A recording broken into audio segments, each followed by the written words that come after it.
The year is 1926 and Shanghai hums to the tune of debauchery. I mean, sign me up.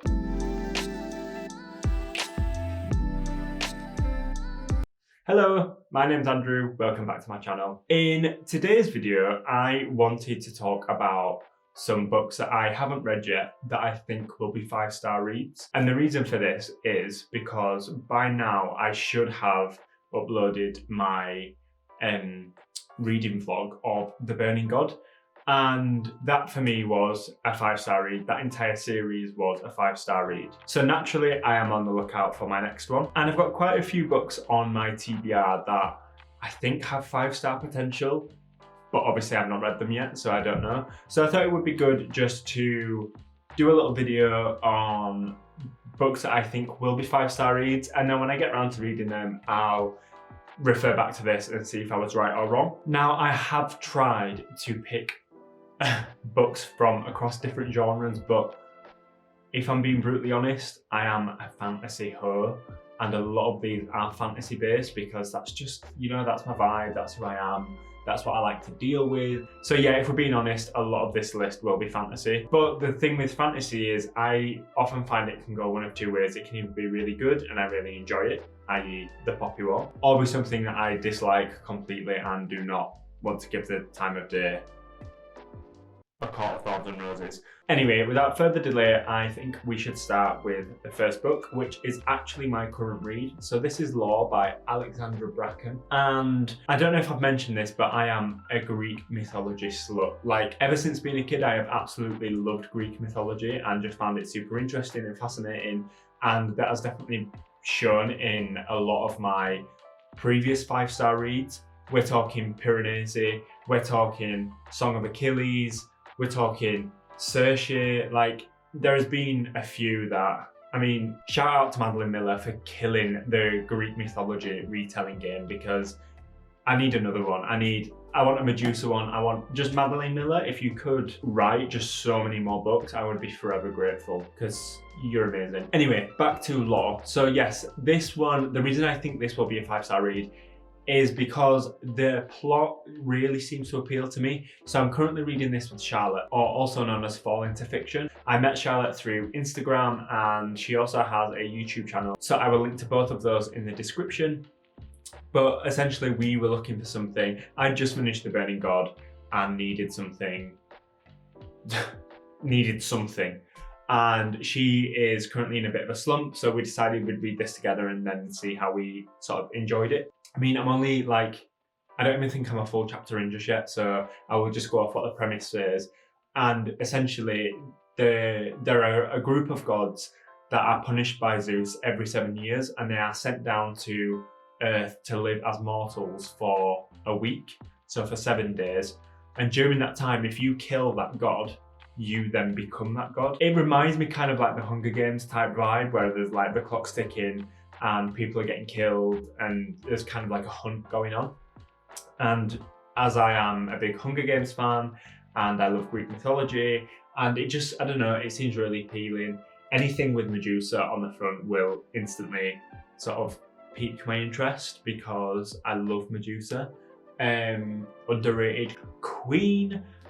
She's really not underrated, is she? Let's be honest, but still great nonetheless. Yeah, so I'm currently reading this. So far, so good. Like I say, less than a chapter in, so I'm not gonna sort of rave about it just yet. But it just seems like a really fast-paced, really interesting kind of fantasy adventure, and I'm really excited to see where it goes. So yes, this is my first pick. I think I will absolutely love this, and it will be 5 stars for those reasons. Next up is a book that I have on Instagram received a lot of shit for not reading yet, and that is Red, White and Royal Blue.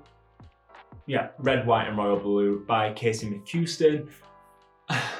Okay, so the thing with this book is, I think I will love it. I know for a fact that I will love it, but I've kind of built up this thing now in my head where I'm like, I have made such a big song and dance about not reading it yet, and my friend Greg, who is on Instagram and YouTube, Greg's Library, again we'll link to them in the comments, they literally hound me on the daily asking me, have I read it yet? Got to the point where they are like spamming me on Twitter with Gavin Leatherwood fan cams because I've not read this book and won't stop until I do. So to be honest, there is a lot of pressure on my shoulders to read this. However, on saying that, I do think I will love it. I know that Casey McCuiston is popular within the book community, especially the queer book community, and I know One Last Stop is getting a lot of attention, and to be honest, even that really appeals to me as well. So I really need to pick this up, and I will probably do a reading vlog on this just to appease Greg. So essentially, as far as I know, the storyline is you have the president's son, the president of America's son, and the Prince of England fall in love. I think that's pretty much the premise. And yeah, but apparently it's really good. There's some political stuff in there. It's a nice floppy version, which we love. We love a floppy book. And the quote on the side said, outrageously fun, romantic, sexy, witty and thrilling by Taylor Jenkins Reid. And I am out for blood with Taylor Jenkins Reid because The Seven Husbands of Evelyn Hugo destroyed my life. That was another 5-star read that I actually read before The Burning God. So at this point, there is a lot riding on red, white and royal blue. But I think it's up to the task. I really do. I think it'll be great. Okay, so we're back into fantasy, surprise, surprise. And this time it's with Jade City by Fonda Lee. So the story for this book follows, I think, 2 families in a city called Janloon, which is kind of like a Chinese-inspired city. From what it says on the blurb, jade can be used to enhance like magical powers or give people magical powers. Obviously it's very valuable, people kill for it, people die for it, and there's 2 families sort of equal in their power of, I don't know if they own this jade or after this jade, but essentially it's 2 big families. And then there's a drug that comes out that allows anyone, even foreigners, to wield jade. So this creates, I guess, like tension, and it says in the last line of the blurb, between the 2 clans erupts into an open war. So I feel like, you know, this will be very family dynamic, also political, maybe getting like gangster vibes from this, along with a lot of fantasy. And the foreign, like even foreigners, suggest there's going to be a lot of commentary around like maybe cultural differences, appropriation, potentially some colonization talk, which I really enjoyed those elements of the Poppy Wars trilogy. Like that was a big theme running throughout, and I found those plot lines really interesting to read about within this fantasy world. So I feel like Jade City might bring some of those elements through as well. But the main reason that I think this will be a 5-star read is just because I'm really in the mood for like a warring families, gangster rivalry kind of book, because I just love those kinds of stories. I found them super fascinating, and I think they are full of sort of tension throughout. So whether it's the 2 families that are warring or internal family dynamics, I love reading about family dynamics because I just find it super interesting. So yes, I'm really excited to read this one. And I think I'll probably pick this up quite soon because, let's face it, there's always going to be another fantasy book around the corner for me to pick up. I also have the Jade War as well. So I need to get through this series so that I can read the 3rd book when that comes out. Speaking of warring families, the next book on my 5-star predictions list is These Violent Delights by Chloe Gong. And this is a Romeo and Juliet retelling set in 1920s Shanghai. So that alone is enough for me because I love a retelling, I really do. And while Shakespeare retellings I feel like can be hit and miss and sometimes are just a bit sort of overdone, this sounds so good.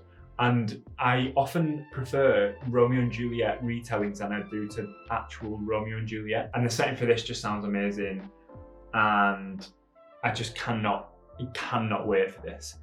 I know that These Violent Ends is coming out soon, so I really want to read this before that comes out so that I can be involved in the hype for These Violent Ends, because I just feel like this is going to be great. The cover work is amazing. Just the blurb in itself. The year is 1926 and Shanghai hums to the tune of debauchery. I mean, sign me up because I just cannot wait.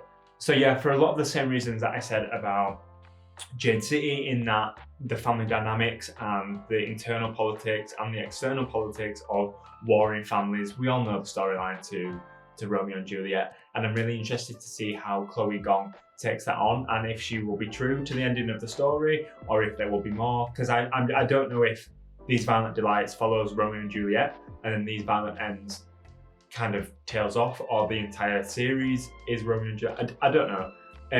So I'm really, really excited, and I've heard nothing but amazing things about this book. So yeah, big expectations, and I really think they will be met. So this next book is a book that has been in the press for all the wrong reasons, really, and that is Detransition Baby by Tori Peters. So I just want to take this opportunity to say that this channel, my Instagram page, my Twitter feed, is a safe space for trans people and trans readers, trans authors. And if you do not agree with that, then please feel free to just piss off. So Detransition Baby is one that was longlisted for the Women's Prize for Fiction, which obviously has its own esteem. When you look at the back, there are like outpouring quotes from The Guardian, The New Yorker, and then some really respected authors as well. So I feel like this in itself, like the accommodation it's getting, is great and kind of sets it up to be a 5-star read. But then when you look at the blurb and you realise what the story is about, it kind of suggests to me that this will be a book that just completely blows me away. Again, funnily enough, and I didn't even realise, I didn't clock this until now, that this again is about family and family dynamics. So clearly there's something going on where family and family life appeals to me. I am very close to my family as well, so maybe that's why. I just like reading about other people's families. Essentially, this follows Reese, who had it all with her girlfriend Amy, and they lived in an apartment in New York. Essentially had it all. The only thing that was missing was a child. They fell apart. Things kind of went to shit, I guess. And some years later, Reese gets a call from her ex. Her ex has detransitioned and is now called Amez. Amez started an affair with his boss Katrina, thinking that he was infertile, and now Katrina's pregnant. So the call to Reese is essentially a phone call saying, do you want to be a mother? So the last line says, could the three of them form an unconventional family and raise the baby together? And I think that to me just already is so thought-provoking, and I'm so excited to read this, because as a queer person, I know that the idea of a traditional family isn't the one-size-fits-all that it's made out to be. Like I said, I love reading about families, I love reading about the internal politics of families, but I think above all that, I just love seeing how other families work. So whether that's your traditional white picket fence family and that internal dynamic, or whether it's 3 parents, and 2 of which are trans and 1 maybe cis, or queer families where it's 2 gay dads or 2 lesbian mums, that kind of, I just find it really interesting to basically see how other people function. I am such a nosy person that I just find it fascinating, and I find that I learn so much from these kind of things. And obviously books are there to help shape our worldview sometimes, and it's books like these that really help. So yes, I'm very excited to pick this up. This is also going to be another buddy read with my friend Jack, who I met through Instagram. So I will link to Jack's Instagram below as well, because you should follow him because he's lovely. And yeah. Okay, and last up is a book that I don't actually have a physical copy of because I'm waiting for it to arrive. And that is House on the Cerulean Sea by TJ Klune. I have seen nothing but rave reviews for this. I don't really know much about the plot because I saw a few people say it's best to go into it not really knowing what to expect.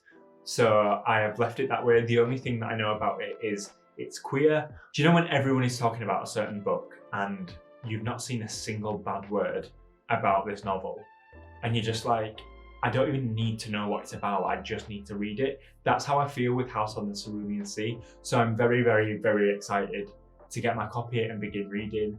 Feel like it could be one of those where as soon as it arrives, I just drop whatever I'm doing and read that. So yeah, super excited to read that and find out what all the fuss is about. Okay, so those are all of the 5-star predictions that I have on my current TBR, which means I'm going to end this video here. Thank you so much if you watched this. Please let me know in the comments if there are any 5-star predictions that you've got on your TBR, or any recent reads that you've given 5 stars to that I should absolutely check out. If you want to carry on the book talk, feel free to follow me on Instagram and Twitter. There's links in the description below. Otherwise, until next time, bye!